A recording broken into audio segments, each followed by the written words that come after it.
Hello student. आज हम लोग अपनी इस क्लास से बच्चों एक बार फिर जो आपका बीए सेकेंड ईयर का प्रथम प्रश्न पत्र यानी कि फर्स्ट पेपर आपका आहार एवं पोषण का है, उसको आज हम लोग फिर से एक बार कंटिन्यू करते हैं। जो पिछले क्लास में हम लोगों ने अपना जो विटामिन का लेक्चर स्टार्ट किया था, आज ये विटामिन का जो आपका चैप्टर है उसका आज ये चौथा लेक्चर है। पिछली लेक्चर में हमने बच्चों विटामिन्स जो आपके जल में घुलनशील विटामिन बी और सी होते हैं, उसमें सिर्फ हमने बी के पूरे जो उनके पार्ट्स होते हैं, बी के बारे में पूरा जो बी थायमिन का पूरा ग्रुप होता है उसको हम लोगों ने डिस्कस किया था और समझा था। अब आज हम लोग अपनी क्लास में बच्चों जल में घुलनशील विटामिन जो आपका विटामिन सी एक शेष है उसको ही आज कंप्लीट करेंगे।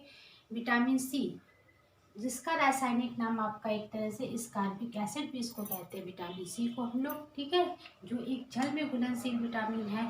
हमने जब विटामिन बी के बारे में बताया था तो बताया था कि ये जल में घुलनशील विटामिन होते हैं और जो हमारे प्राथमिक विटामिन कहलाते हैं, उन विटामिन को हम लोग जीवन सत्व के नाम से भी जानते हैं।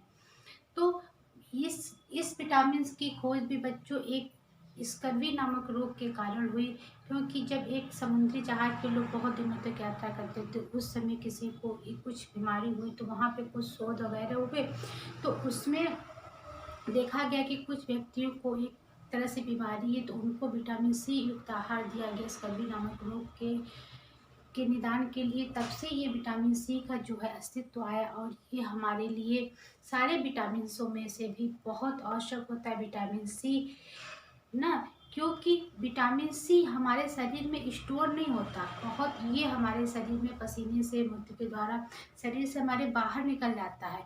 हमारे शरीर में इसकी मात्रा रोज की रिक्वायरमेंट होती है कि आप इसको रोज अपने आहार में ग्रहण करो, यानी कि इसकी मात्रा हमारे शरीर में रुकती नहीं है कि कुछ दिनों तक ये हमारे शरीर में बना रहे और इससे हमको वो चीज़ मिलती रहे। लेकिन इसके वर्क बहुत ज़्यादा होता है विटामिन सी का। हमने इसका रासायनिक नाम आपका क्या हो गया, स्कार्बिक एसिड आपका इसका रासायनिक नाम है। और विटामिन सी के बारे में हमने आपको बताने हैं जो उसमें सबसे पहले हम लोग देखते हैं इसकी विशेषताएं क्या होती है, ठीक है, इसकी विशेषता इसकी क्वालिटी क्या होती है विटामिन सी की। तो विटामिन सी बच्चों एक शक्तिशाली प्रतिक्रमक होता है, यानी कि ये बहुत ही शक्तिशाली प्रतिक्रमक होता है और ये हमारे शरीर में अनेक चीज़ों पे रिएक्शन करके हमारी चीज़ों को उसके मतलब काम के योग्य बनाता है। प्रतिक्रमक मीन्स ये दूसरा आपका है इसका, ये सफ़ेद द्रव्यदार पदार्थ होता है, ठीक है। विटामिन सी क्या होता है, एक सफ़ेदार द्रव्य जैसा पदार्थ होता है। ये गंधहीन अम्ल है, हमने बताया ये स्कार्बिक एसिड, तो इसमें कोई बहुत गंध मतलब स्मेल नहीं होती इनकी, तो ये क्या है आपका गंधहीन अम्ल है।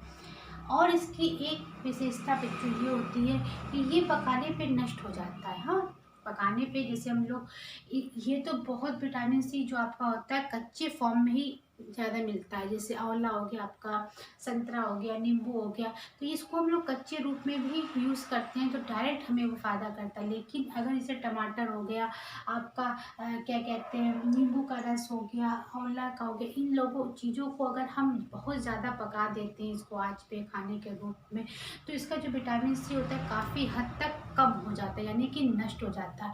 तो हमें प्रायः भरसक प्रयास यही करना चाहिए कि इसको हम लोग अपने डायरेक्ट फॉर्म में लें, जैसे नींबू है, आंवला है, आंवले का जो मुरब्बे में उसको पकाने से और कच्चे आंवले का यूज़ करने से आपका वो ज़्यादा मिलेगा, न कि आपके जो उसमें पकने के बाद, क्योंकि पकने के बाद आंवले में भी विटामिन सी की मात्रा कम हो जाती है, जो कि सबसे ज़्यादा किस में पाई जाती है, हमारे आंवले में ही विटामिन सी की मात्रा पाई जाती है, सबसे ज़्यादा आंवले में पाई जाती है। तो इसमें पकाने पे इसकी विटामिन सी की मात्रा कम हो जाती है। जैसे टमाटर है, टमाटर में भी काफ़ी पाया जाता है, लेकिन सब्जियों में हम लोग जब उसको बहुत ज़्यादा पका देते हैं तो उसके सारे विटामिन हमारे नष्ट हो जाते हैं। इसलिए हमें टमाटर को सलाद के रूप में, कच्चे फॉर्म के रूप में, हल्के सूप के रूप में, हाफ बॉयल के रूप में यूज़ करना चाहिए, जैसे कि उससे विटामिन सी की मात्रा पूरी तरह से मिल जाए। तो ये बच्चों पकाने में भी नष्ट होता है, ऊष्मा तथा सूर्य की किरणों से भी नष्ट हो जाती है, यानी कि ऊष्मा और सूर्य की किरणों से भी विटामिन सी के नष्ट होने की संभावना रहती है। तो ये विटामिन सी की विशेषताएं हैं। जो एक सबसे पहली विशेषता, ये एक जल में घुलनशील विटामिन। क्या ये वाटर सॉल्युबल है? ये जल में घुलनशील विटामिन है। ये डायरेक्ट फॉर्म में हमें जल के यूज कर सकते हैं। अब बात आती है विटामिन सी के कार्य की। ठीक है, ये इनकी विशेषताएं हो गई। अब कार्य में, जो विटामिन सी का पहला कार्य बच्चों अस्थियों के निर्माण के लिए आवश्यक होता है। हम लोगों ने पढ़ा कि अस्थियों के निर्माण के लिए कैल्शियम की आवश्यकता होती है इस चीज़ की, लेकिन अस्थियों के निर्माण के लिए आपको विटामिन सी की भी आवश्यकता होती है, जो कि इसके निर्माण में सहायता करती है। दूसरा हो गया दांतों को स्वस्थ रखने के लिए। ये बहुत इंपॉर्टेंट होता है। हमारे दांतों को स्वस्थ रखने के लिए विटामिन सी बहुत ही आवश्यक होता है। हमारे जितने दांत है स्वस्थ रहे, हेल्दी रहे, उसके लिए हमें विटामिन सी का यूज़ करना चाहिए।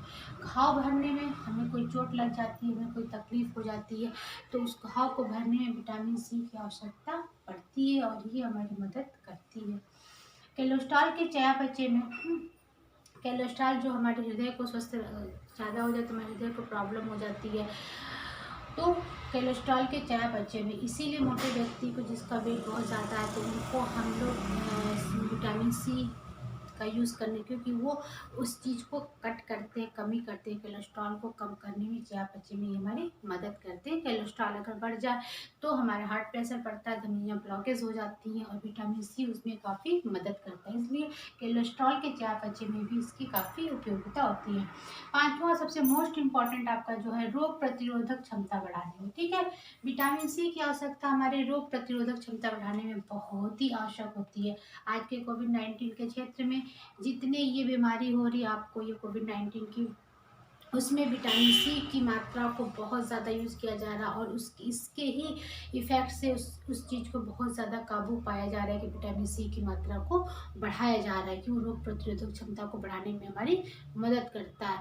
तो इसलिए ही आवश्यक हो जाता है कि हमें विटामिन सी बराबर अपने भोज्य पदार्थों में शामिल करते रहना चाहिए, जिससे कि हमको कभी अचानक से कोई बीमारी या कोई संक्रामक रोग हो जाए तो हमको उससे मदद मिले। इसलिए ये रोग प्रतिरोधक क्षमता को बढ़ाने के लिए विटामिन सी की बहुत ही ज़्यादा आवश्यक होती है। ये सबसे मोस्ट इम्पॉर्टेंट इसका वर्क होता है कि रोग प्रतिरोधक क्षमता को ये बढ़ाता है।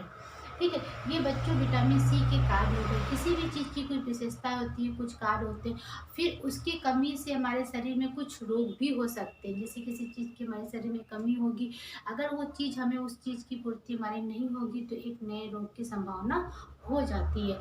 तो विटामिन सी से सबसे ज़्यादा कौन सा रोग होता है बच्चों?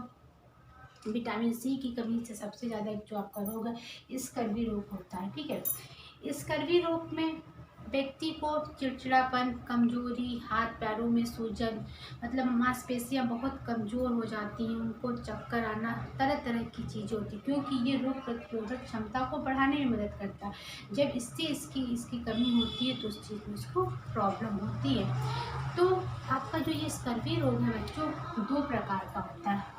पहला वयस्कों में भी होता है और बच्चों में भी होता है। वयस्कों में जो होता है इनके संभावना कुछ दूसरी होती है। अगर ये तीव्र हो जाता है, यानी कि बहुत एक्सेस हो जाता है, तो ज़्यादा दिक्कत होती है। अगर प्रारंभ ही स्कर्वी रोग के बारे में पता चल जाता है तो हमको विटामिन सी की मात्रा को बढ़ा के इस रोग पे हम लोग कंट्रोल कर सकते हैं। लेकिन जब इसकी मात्रा बढ़ जाती है तो ज़्यादा दिक्कत होती है। वयस्कों में जब ये रोग होता है बच्चों तो उनके मसूड़े फूलने लगते हैं तथा मतलब दांतों में जो होते हैं दांतें पीले पड़ जाएंगे, मसूड़ों में बहुत ज़्यादा मतलब दिक्कत होती है, यहाँ तक कि उनको खाना खाने में दिक्कत होगी, मसूड़ों से लगातार खून बहने लगता है। इसीलिए यहाँ पे विटामिन सी दांतों को स्वस्थ रखने के बारे में बताया गया। अगर विटामिन सी की कमी होती है तो हमारे मसूड़ों में, दांतों में बहुत ज़्यादा प्रॉब्लम होती है और स्कर्वी रोग में उनके सारे दांत पीले टाइप के हो जाएंगे और बहुत ज़्यादा उनसे ब्लड आता है, उनको खाने में बहुत ज़्यादा दिक्कत होती है, जिससे उनकी कमज़ोरी, वीकनेस और फिर जो सारी मांसपेशियों की कमजोरियाँ सब कुछ हो जाती हैं। और बच्चों में जब होता है तो बच्चों में ये जब माँ फीडिंग करती है, अगर माँ के उसमें विटामिन सी की बॉडी में कमी होती है तो बच्चों में भी इसकी संभावना हो जाती है तो उसमें बच्चों में उनकी त्वचा पीली पड़ जाती है, मसूड़े सूज जाते हैं, वो भी बच्चे चिड़चिड़े हो जाते हैं उनके मतलब। और लगातार इसकी कमी अगर बनी रहे तो बच्चों में टीबी यानी कि क्षय रोग होने की संभावना हो जाती है। अगर विटामिन सी की कमी ज़्यादा दिनों तक बच्चों में रहती है, मतलब 2 4 6 महीने तक लगातार विटामिन सी की कमी हो जाए तो उनको टीबी होने की संभावना भी हो सकती है। अगर बहुत ज़्यादा कमी होती है तो भोज्य पदार्थों से हम उसको जल्दी रिकवर न कर पाए तो विटामिन सी की जो सप्लीमेंट गोलियां आती हैं वो दी जाती हैं, जैसे बच्चों को जल्दी से जल्दी रिकवर किया जा सके। तो बच्चों ये था आपका इसके होने वाले रोग कि विटामिन सी से आपको स्कर्वी नामक रोग होता है। अब बात आती है कि विटामिन सी से हमें फ़ायदे हैं और उससे की कमी से हमें एक बीमारी भी है। तो ये विटामिन सी जो है बच्चों हमारे किन भोज्य पदार्थों में कितना मिलता है, इसका अगर हमें ज्ञान हो तो हम उसी अकॉर्डिंग उस भोज्य पदार्थों को अपने आहार में शामिल कर सकते हैं और विटामिन सी की कमी को पूरा कर सकते हैं। ठीक है बच्चों, तो इसमें पहला आपका है यहाँ पे ये है भोज्य पदार्थ प्रति 100 ग्राम में, ये 100 मिलीग्राम में आपका ये जो है दी गई है कि कितनी मात्रा पाई जाती है। ठीक है, 100 ग्राम में तो 100 ग्राम आंवले में बताई गई है कि 700 मिलीग्राम आपका जो होता है सबसे ज़्यादा आपका आंवले में विटामिन सी पाई जाती है। अमरूद में आपकी 300 ग्राम, नींबू का रस अगर हम डायरेक्ट यूज़ करते हैं तो 63 मिलीग्राम, संतरा में आपका 78 मिलीग्राम तक, और टमाटर में 32, अनानास में 63, मतलब अनानास में भी बहुत ज़्यादा विटामिन सी, वो तो खट्टा होता है। ठीक है, आपका एक चौलाई का साग होता है खट्टी वाला टूप में तो वो 73, हरी धनिया में भी विटामिन सी की मात्रा बहुत, हरी मिर्च में भी विटामिन सी की मात्रा बहुत ज़्यादा पाई जाती है। हरी धनिया में 135 है। ठीक है, सहजन की पत्तियां जो होती हैं उनमें 220 मिलीग्राम तक। सहजन की पत्तियां विटामिन सी के साथ साथ आपके घुटनों के जोड़ों के दर्द के में भी काफ़ी लाभदायक, कैल्शियम की भी पूर्ति करती है विटामिन सी सहजन की पत्तियां। पालक में 48 मिलीग्राम तक, मूली की पत्तियों में 65 तक। तो इसमें जो है बच्चों, इसको कुछ तो हम लोग पकाने के बाद ही यूज़ करते हैं, लेकिन कुछ चीज़ें ऐसी होती हैं कि इसको हम विटामिन सी को डायरेक्ट फॉर्म में, जैसे नींबू को पानी में लेके हम डायरेक्ट ले सकते हैं, आप संतरा टमाटर डायरेक्ट खा सकते हो, अमरूद आंवला डायरेक्ट खा सकते हो। तो इससे क्या होगा कि आपको जो विटामिन सी की मात्रा आपको डायरेक्ट शरीर में फॉर्म में जाएगी, क्योंकि पकाने से उनके जो पोषक तत्व वो उनके नष्ट होने का भय नहीं रहेगा। तो ये कितने भोज्य पदार्थों में पाई जाती है आपकी। ठीक है, अब बात होती है बच्चों कि हमारे जो मेल फीमेल है उनको पर डे अपने आहार में कितने विटामिन सी की मात्रा की आवश्यकता होती है एक व्यक्ति को। तो अगर पुरुष वर्ग है तो उसको 40 मिलीग्राम तक विटामिन सी की आवश्यकता होती है पर डे में। ठीक है, स्त्री है तो 140 ग्राम तक भी है, शिशु है 25 से 40 ग्राम तक, बाल्यावस्था में भी 40 ग्राम तक, यानी कि ओवरऑल सभी को 40 मिलीग्राम तक विटामिन सी पर डे अपने आहार में शामिल करना चाहिए। क्योंकि ये विटामिन सी हमारे आहार में शामिल होगा तो रोज में डेली रूटीन में, क्योंकि ये विटामिन सी हमारे शरीर में बॉडी में स्टोर नहीं होता, ये हमारे शरीर में पसीने से और हमारे यूरिन से हमारे ये विटामिन सी हमारे शरीर से पास आउट हो जाता है। इसलिए इसको अपने आहार में पर डे शामिल करना चाहिए और ये कोशिश करना चाहिए कि इसको हम डायरेक्ट कच्चे फॉर्म में लें। पकाने से सूर्य के प्रकाश से विटामिन सी हमारा नष्ट हो जाता है। ठीक है, ये बात हो गई आपके विटामिन सी की। विटामिन सी की विशेषताएं क्या होती हैं, विटामिन सी के कार्य क्या हैं और ये किन में कितना पाया जाता है। अब बात कर लेते हैं विटामिन सी के अवशोषण की, संग्रह और विसर्जन की। ठीक है, यानी कि हमारे जो भी 6 पोषक तत्व हैं, प्रोटीन, कार्बोस, वसा, विटामिन, सर है, तो इनका हमारे शरीर में पहले पाचन होता है, अवशोषण होता है, फिर चयापचय की क्रिया जो होती है अवशोषण की। तो ये हमारे शरीर में कहाँ अवशोषण संग्रह होता है और कैसे शरीर से बाहर निकलता है, इस चीज़ को भी। तो विटामिन सी जो है हमारे छोटी आंत के द्वारा अवशोषित कर लिया जाता है, छोटी आंत के द्वारा अवशोषित कर लिया जाता है। फिर उसके बाद ये निहारिका निहारिक शिरा के माध्यम से रक्त संचरण में पहुंचकर वहां से सभी ऊतकों तक पहुंचाया जाता है। ठीक है बच्चों, वहां तक पहुंचाया जाता है। यानी कि विटामिन सी का अवशोषण संग्रह एवं उत्सर्जन के रूप में होता है और वहां पे उसको पहुंचाया जाता है। तो हमारे विटामिन सी का अवशोषण कहाँ हुआ? अवशोषण, संग्रह एवं उत्सर्जन में हुआ। तो इसमें है जो भी बात है।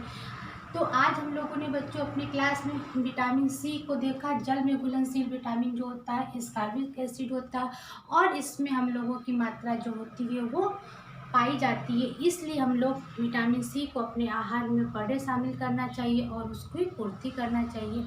तो आज की क्लास में हम लोगों को बच्चों जल में जो घुलनशील विटामिन है, विटामिन बी और सी जो है वो पूरे हुए। अब हम लोग अपनी नेक्स्ट क्लास में जो होता है आपका वसा में घुलनशील विटामिन, विटामिन ए, डी, ई, के को स्टार्ट करेंगे और उसके माध्यम को हम लोग क्या चीज़ें हैं उनको डिटेल में पढ़ेंगे। आज की क्लास के लिए बच्चों इतना ही करते हैं कि विटामिन सी हमारे लिए कितना आवश्यक है और कितनी इसके आवश्यकता हमारे शरीर के लिए है। आज की क्लास के लिए इतना करते हैं, नेक्स्ट क्लास में मिलते हैं। Thank you.